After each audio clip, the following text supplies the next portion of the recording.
Ya pemirsa, kembali bersama kami di AS Today. Pemirsa, ke informasi unjuk rasa yang mendukung keputusan MK soal larangan bagi anggota Polri aktif menduduki jabatan sipil digelar di gedung Mahkamah Konstitusi. Ya, masa menilai putusan tersebut dapat membuat pemerintahan berjalan sesuai prinsip demokrasi.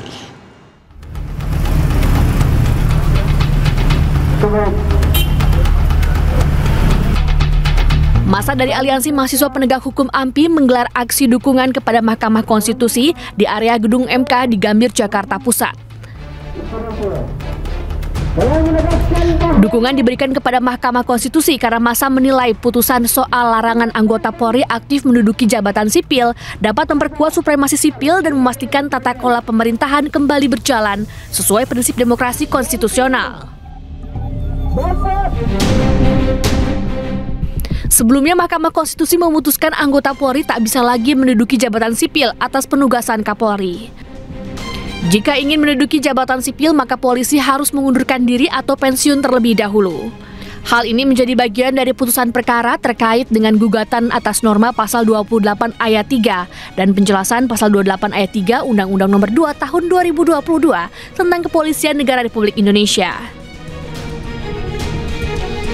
Anggota Kepolisian Negara Republik Indonesia dapat menduduki jabatan di luar kepolisian setelah mengundurkan diri atau pensiun dari dinas kepolisian.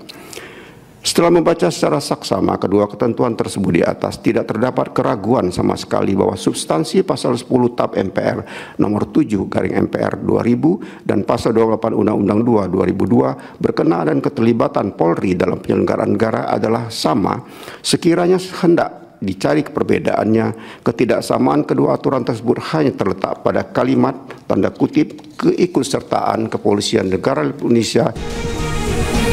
Sebelumnya, permohonan diajukan oleh mahasiswa doktoral sekaligus advokat Syamsul Jahidin dan Christian Adrianus Sihite.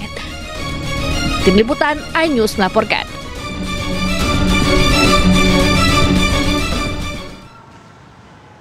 Ya pemirsa, pasca ledakan SMA Negeri 72 Jakarta, pihak sekolah menerapkan pembelajaran dengan metode hybrid. Namun yang mengejutkan pemirsa, terungkap banyak siswa yang trauma dan ingin pindah sekolah.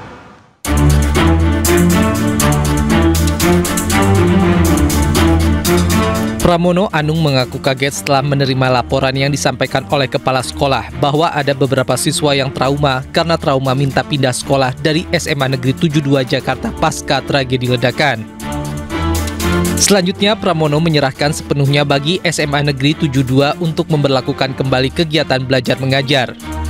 Dan pihak sekolah diharapkan dapat berdialog dengan murid dan guru untuk menentukan waktu dimulainya kegiatan belajar mengajar secara offline.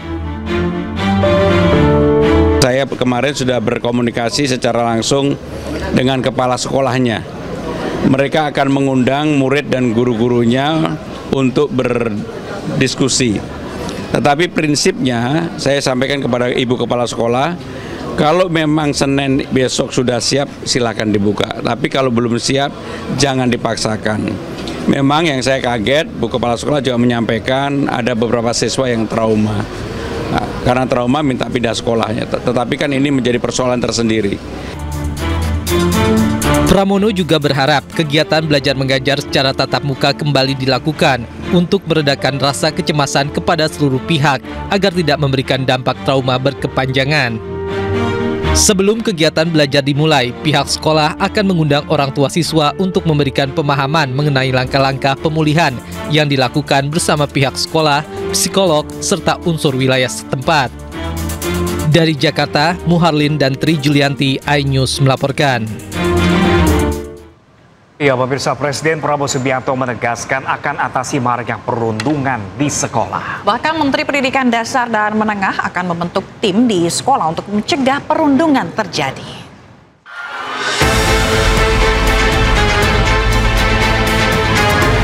Presiden Prabowo Subianto menaruh perhatian terhadap kasus bullying yang belakangan menjadi perbincangan.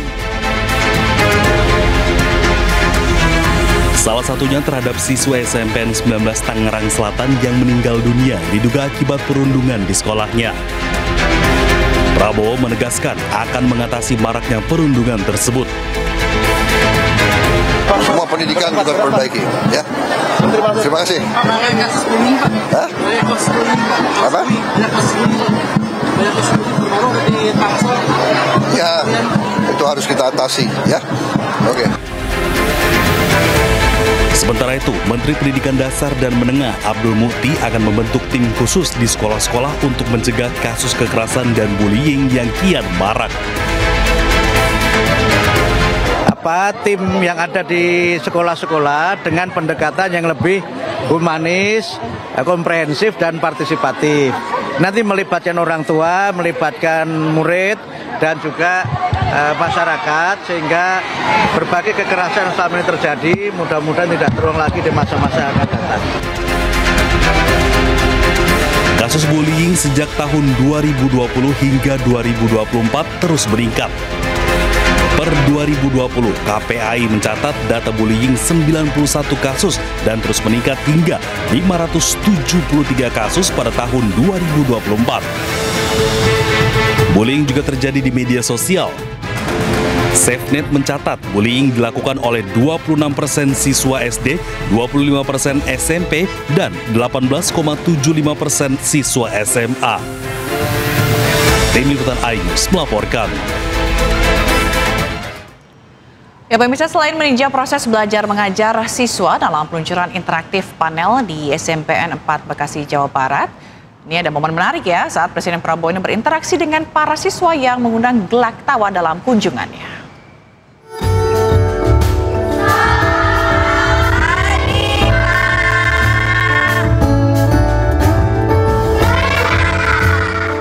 Dalam kunjungannya, Presiden Prabowo sempat mengecek langsung penggunaan smartboard di dalam ruang kelas. Baik anak-anak, kalian akan melanjutkan menguji JAT dengan PH universal, di mana JAT-JAT-nya sudah Presiden Prabowo pun mengikuti proses belajar mengajar bersama murid-murid SMP Negeri 4 Bekasi. Kasih tepuk salut. Aku salut sama Dinda. Salut. Jadi anak. Ada momen hangat saat Presiden Prabowo menyambangi para siswa yang tengah belajar mengenai simulasi fase bulan menggunakan interaktif flat panel. Dengan santai, Prabowo menantang boxing seorang siswa. Momen ini membuat para siswa dan guru tertawa. Dengan peluncuran interaktif panel, Presiden Prabowo meminta semua pihak bersama-sama membangun Indonesia.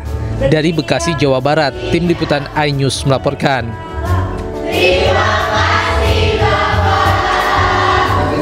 Terima kasih banyak, Bapak. Sama-sama, Pak. Ya pemirsa, penahanan tersangka kasus korupsi kredit macet senilai 1,6 triliun rupiah di Palembang, Sumatera Selatan ini berlangsung ricuh. Nah ini kolega tersangka menghalang-halangi para jurnalis saat mengambil gambar. Orang ini mobil tahanan, bukan mobil kalian. Lah emang mobil Bapak apa? Itu mobil tahanan. Emang mobil Bapak apa? Suasana tegang mewarnai proses penahanan Wilson, tersangka kasus korupsi kredit macet senilai 1,6 triliun rupiah. Kolega tersangka terlibat adu mulut dengan sejumlah awak media yang tengah melakukan peliputan pada Senin malam. Orang mobil mau jalan. Udah masalah di mobil kamu ini kantor Amerayu. Beruntung kericuhan cepat dilerai petugas keamanan Kejati Sumsel. Orang mobil mau jalan. Itu bukan mobil KW. Seperti yang diketahui, Wilson merupakan Direktur PT Buana Sriwijaya Sejahtera (BSS) sekaligus PT Sri Anda Lestari (SAL). Wilson bersama 5 orang lainnya ditetapkan tersangka oleh Kejati Sumsel atas dugaan korupsi pemberian fasilitas kredit Bank BUMN senilai 1,68 triliun rupiah. Para tersangka telah memalsukan fakta dan data yang bermasalah seperti surat agunan, pencairan plasma, dan kegiatan pembangunan kebun yang tidak sesuai dengan tujuan kredit. Dari Palembang, Sumatera Selatan, Guntur iNews melaporkan.